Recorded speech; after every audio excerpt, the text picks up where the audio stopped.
geeks, hoje é mais um dia de Desperte Seu Geek interior e eu vou contar a história da DC Comics. Então se você não é inscrito do canal, já se inscreve aqui embaixo, não esquece de deixar o seu like, se ajudou bastante gente aqui no canal, porque esse vídeo vai começar.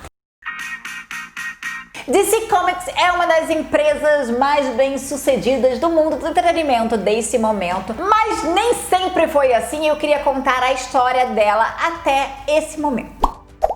A empresa atual é uma combinação de várias empresas, mas ela começou chamada National Allied Publication lá em 1934. Apesar dela ter começado em 34, ela só teve o seu primeiro sucesso na terceira publicação em 1937, com o chamado Detective Comics, que na verdade no volume 29 apresentou o Batman para o mundo. Nesse mesmo ano aí do primeiro sucesso dele, o fundador, Willard Nixon, ele teve que adicionar aí mais sócios para a empresa e chamou Harry Donenfeld para entrar aí na sociedade junto com ele e Jack Lafferty. Mas as dívidas ainda não continuaram bem e o Willard teve que sair da sociedade. Pouco tempo aí dessa saída, a National foi e publicou aí o seu quarto título, o Action Comics, que foi introduzir o Super-Homem para nós. E a partir daí começou a época de ouro dos quadrinhos.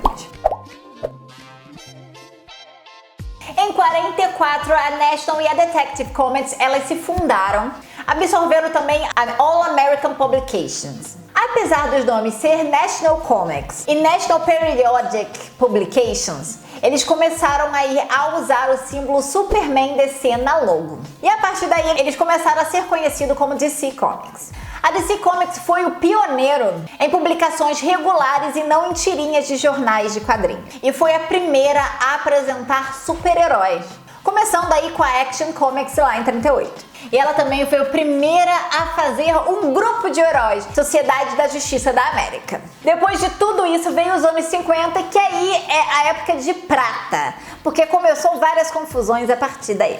Eles fizeram toda a repaginação dos heróis ali nos anos 50, tiraram essa parte mais mística dos heróis e botaram algo que as pessoas podiam mais se ver, mas ser mais representada neles. E com isso introduziram novos heróis, como Batgirl, Batwoman, entre muitos outros. Por conta de todo esse sucesso, os concorrentes fizeram a mesma coisa. Então Marvel foi com novos talentos e criou, por exemplo, Homem-Aranha, no meu coração. Gente, ama. Fazendo a Marvel chegar a ter mais vendas que a DC. Mas aí Batman foi para as telas na série da ABC e isso fez aumentar as vendas, mas não durou muito tempo não.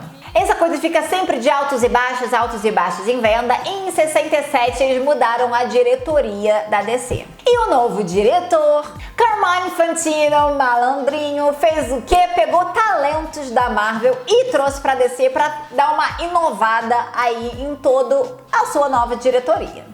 Nesse mesmo ano, a National Periodical Publication foi comprada por uma empresa chamada Kinney National Company, que em 69 comprou a Warner Bros. Em 72, a Kinney mudou o nome dela para Warner Bros.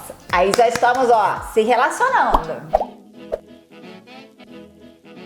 Os anos 70 e 80, com essa nova formação, fez muita coisa mudar mais uma vez. Eles começaram a ter muita disputa de material com a Marvel, muita guerra justicial, e com isso eles decidiram recriar novas histórias. Por isso, eles criaram Crise nas Infinitas Terras, que eles puderam mudar aí toda a linha da DC por conta disso. Eles criaram Novos Titãs, que é um sucesso até hoje, nós amamos a série Titans. E Batman Cavaleiros das Trevas foi um sucesso absoluto. Mas nem sempre a vida tá lá sempre no alto, né? Continua sempre em altos e baixos. E isso até hoje continua assim, mas com a Warner junto, eles começaram a fazer mais projetos para atingir maior público. Por exemplo, em filme, em cinema, que a gente vê isso até hoje. DC continua sendo uma marca que abrange muita coisa e tá sempre ali jogando na nossa cara conteúdo maravilhoso que a gente ama.